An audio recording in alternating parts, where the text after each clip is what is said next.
What follows is a reconstructed transcript of 6 voicemail messages left by Donna Pryor, municipal archivist, over a period of 4 days. The messages were left on the personal cell phone of her colleague, Martin Haas. Martin did not check his phone until the 5th day. By then, Donna had been missing for 31 hours. This reconstruction was prepared by the Twilight Registry from Martin's voicemail archive and Donna's written field notes, which were found in the library's ground floor break room, arranged in order and paperclipped together, as though she had wanted someone to find them easily. Message 1. Tuesday, 9:14 a.m. Hey Martin, just checking in from the Aldenmoor Public Library. Got here about an hour ago. Met the facilities manager. Guy named Creed. Very quiet. Kept staring at my hands when I talked. I don't know. Anyway, the collection is larger than they described. Way larger. They said 4,000 volumes. I'm seeing closer to 14. And that's just the ground floor. I'm going to need more time than the 2-week estimate. Tell Sanderson I need at least a month. Oh, also, kind of a weird thing. The elevator? It's one of those old cage-style hand-operated, the whole deal. Has buttons for ground, 1 and 2. But there's also a button labeled B3. Just B3. Not B1, not B2. Just B3. I asked Creed about it, and he said the button had always been there, and he'd never used it. I asked if there was actually a basement, and he said the building had lower levels, but they weren't part of the renovation scope. I don't know what that means. Anyway, I'll call you tonight. Message 2. Tuesday, 5:58 p.m. Martin, it's me again. I went down to B3. I know you would tell me not to. I know. But you have to understand, I'm an archivist. If there are lower levels with materials, those materials are my job. I took the elevator down at about 2 o'clock. Creed was upstairs. I could hear him moving around on the 2nd floor. The elevator opened into a hallway. Concrete walls. Overhead lights fluorescent, one of them flickering. There were shelves. The collection down there is... Martin, it's enormous. Floor to ceiling, both sides of the hallway. And the hallway goes back further than the building's footprint. That shouldn't be possible. The building is 60 feet deep. I walked at least 150 feet down that hallway before I stopped myself. The catalog system isn't Dewey. It isn't Library of Congress either. The spine labels are handwritten, not typed. Handwritten, in about 6 different hands. And the numbering doesn't correspond to any system I've been trained in. Some of the books don't have titles. Some of the books don't have spines. They're just blocks of something that feels like leather. And they're warm, Martin. The books are warm to the touch, like they've been sitting in sunlight. Except there's no sunlight down there. I came back upstairs. I'm going to ask Creed about the catalog tomorrow morning. Call me back. Message 3. Wednesday, 11:22 a.m. He doesn't know about the catalog. I asked Creed this morning, and he looked at me like I'd asked him something obscene. He said the lower levels were not part of the library. He said the lower levels had always been there when the building was built, but they weren't the library's responsibility. I asked whose responsibility they were. He said, and I'm quoting, "Whoever put the books there." I called the County Historical Society while Creed was at lunch. The building was constructed in 1954. The county's building permit shows 2 floors above grade, no basement. The permits were never amended. There is no official record of B3. I went back down this afternoon. I needed to understand the extent of the collection. I walked further this time. I brought a measuring wheel, 230 feet from the elevator before the hallway ended. The building is 60 feet deep. The hallway runs under the parking lot, under the street. I don't know where it goes. At the far end, there was a reading room. 4 chairs, a table, a lamp that was on. Someone had left a book open on the table. I didn't touch it. I photographed it. I'm sending you the photograph. Tell me what language that is. Message 4, Wednesday, 9:44 p.m.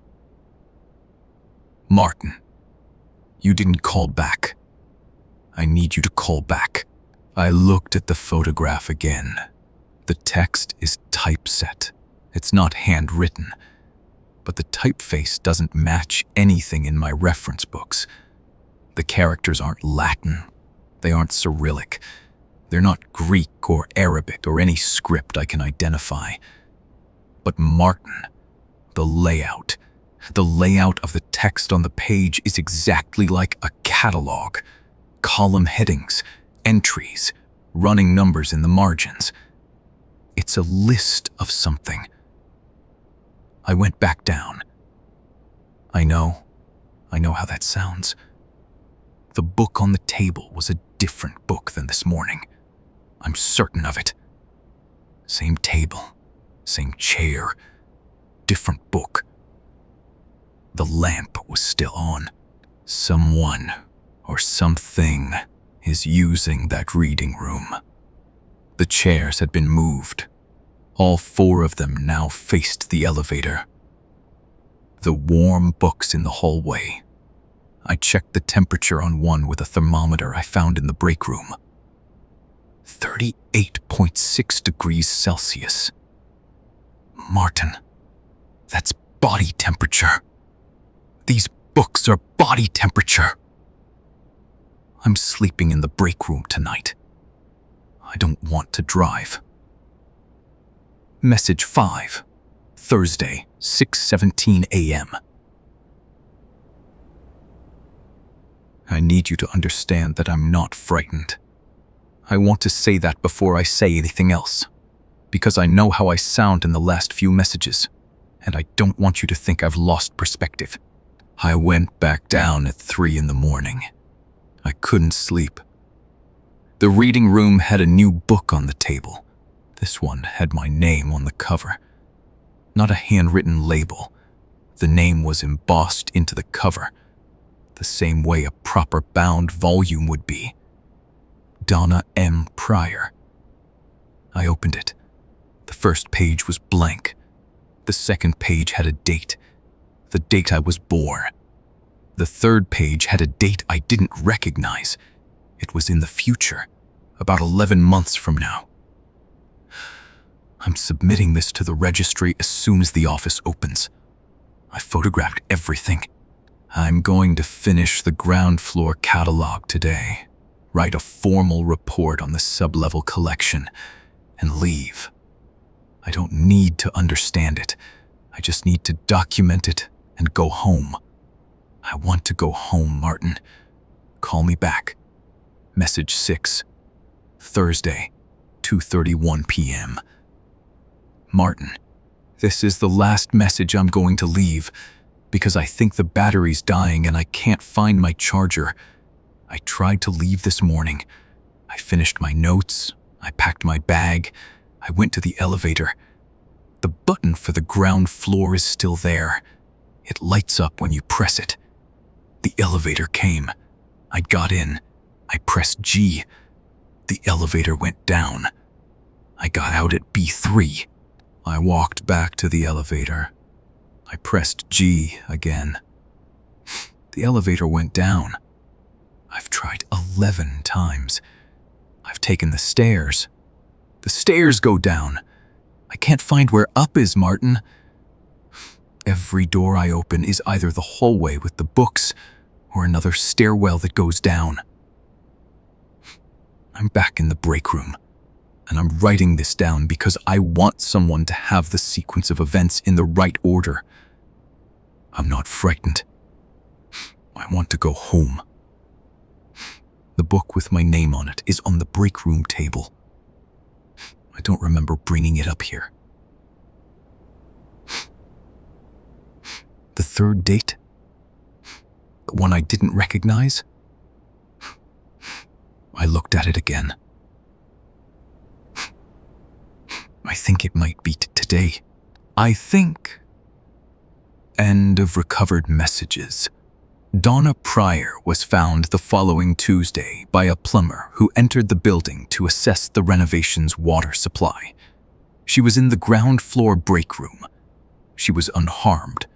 She had no memory of the 4 days she had been in the building, and she did not remember leaving the voicemails. The field notes left on the break room table were gone. The building's basement, when investigators descended to B3, was empty. Concrete walls, a hallway extending approximately 15 feet before hitting a poured concrete end wall.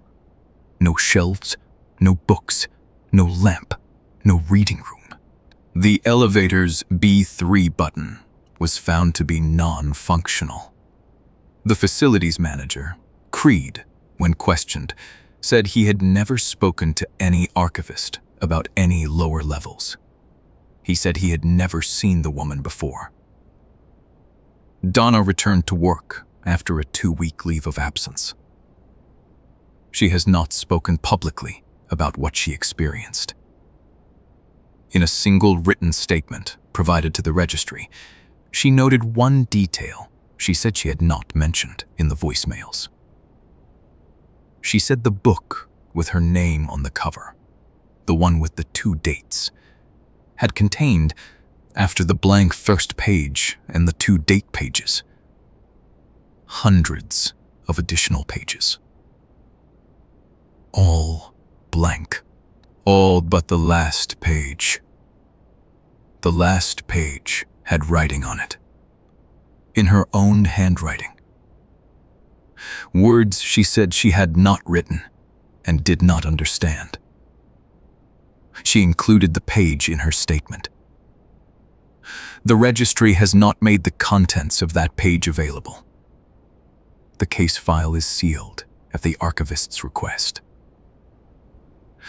The library is still open.